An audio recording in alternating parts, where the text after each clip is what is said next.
Alors voici ici le schéma d'une installation d'une ERIA M monobloc avec un ballon système solaire optimisé pour la partie eau chaude sanitaire et production du chauffage avec ici un circuit radiateur.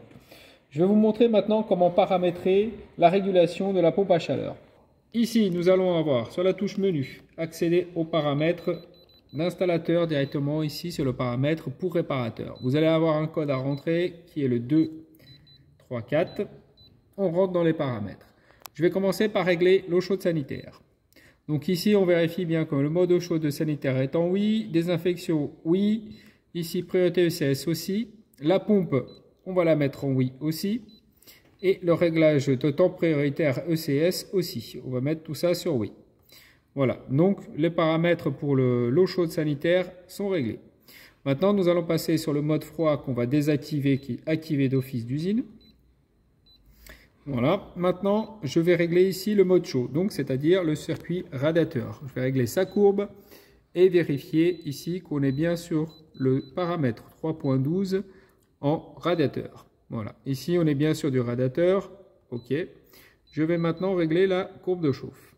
La courbe de chauffe consiste à régler la température de départ du circuit. Donc pour du radiateur, c'est 65. Donc vous pouvez rester appuyé pour monter. Voilà. Ici, la deuxième température, c'est la température de retour qui est à 28, donc on est très bien. Et maintenant, on va ici régler la température extérieure qui est de -10. Troisième et quatrième point, on va régler ici le 3.11, la dernière température à régler pour la courbe de chauffe. Donc, on va la mettre sur 25. Voilà. Je viens de régler maintenant ma zone de chauffage. On est en radiateur, on a une courbe de chauffe qui est réglée. Je vais pouvoir ensuite vérifier que je suis bien sur loi d'eau sur le paramètre 5. Et maintenant, nous allons régler la partie thermostat. On raccorde un thermostat à la pompe à chaleur. Donc, je vais lui dire que j'ai une zone de chauffage. Donc, ici, une zone de radiateur sur le paramètre 6.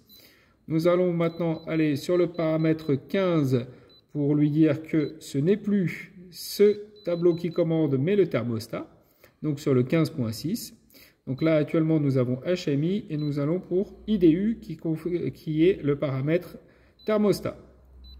Une fois tous ces paramètres rentrés, je vais maintenant aller sur le paramètre 7 pour régler l'appoint, donc de la résistance électrique. Ici, nous allons commencer déjà par régler la température de bivalence, c'est-à-dire la température à laquelle s'enclenche la résistance électrique. Elle est paramétrée à -5, nous allons la paramétrer à 0, qui correspond à la plupart des installations. Ensuite, nous allons régler la puissance de la résistance électrique. Je suis ici sur une ERIA M10. Nous allons donc la régler et lui dire que la résistance électrique a une puissance de 3 kg. Quand nous sommes sur une 12 ou une 16, elle sera de 4,5 kg. Nous avons donc maintenant déjà réglé tous les paramètres. Nous pouvons maintenant confirmer ici. Et voilà, nous avons l'eau chaude sanitaire, le défaut qui va ici disparaître, qui va passer en P0. Et nous avons ici tous les réglages qui ont été faits. Alors voici ici les schémas de la carte électronique qui est située ici à l'intérieur de la PAC. Donc vous la démontez sur le côté. Et donc vous raccordez ici le thermostat d'ambiance directement ici sur la PAC à l'extérieur. Vous allez raccorder le HMI, donc c'est le boîtier que je vous ai montré sur lequel j'ai manipulé ici. Vous avez la puissance relais pour le circulateur qui va se raccorder ici. Et vous avez enfin la résistance électrique du ballon SSC qui se raccorde ici. Et voilà pour tous les raccordements.